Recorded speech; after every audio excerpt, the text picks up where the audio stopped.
ازيكم يا شباب، معاكم سميدة في حلقه جديده من على المكنه. حلقه النهارده بعنوان ازاي تعمل مثبت سرعه للموتوسيكل في البيت ب 15 جنيه. يلا بينا.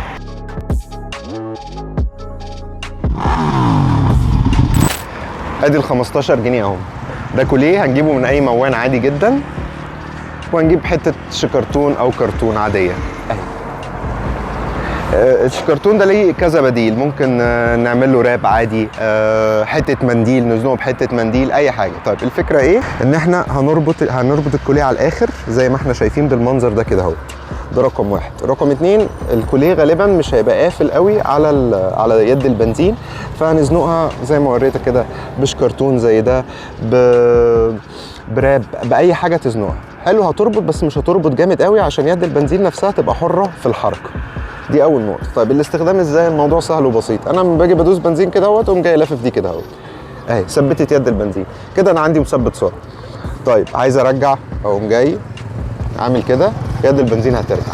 طيب تاني بدوس بنزين، اقوم جاي دايس كده اهوت، خلاص البنزين كده ثبت، بقى عندي مثبت سرعه.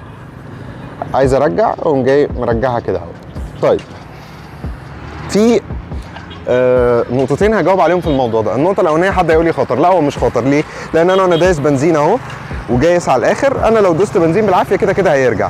دي اصلا ضعيفه، هتتني، يعني هي مش قويه، هتقاوحني، فهتفضل يد البنزين معلقه. ادي رقم واحد. رقم اتنين، انا عندي الدبرياج، ممكن ادوس بالدبرياج وهي اصلا استحاله تعلق. الاستخدام الاهم والامثل لمثبت السرعه طبعا مش داخل مدينه، على طرق سريعه. فدي انا مش هبقى مركبها طول الوقت، انا هبقى مركبها وانا مسافر عندي رايد طويله عشان ارتاح. انا متهيألي الطريقه سهله وبسيطه وما فيهاش اي نوع من انواع التعقيدات. حاول بس تلاقي كوليه يكون جامد وعريض شويه، عشان اليد دي لا تبقى ناشفه قوي ولا تبقى ضعيفه قوي.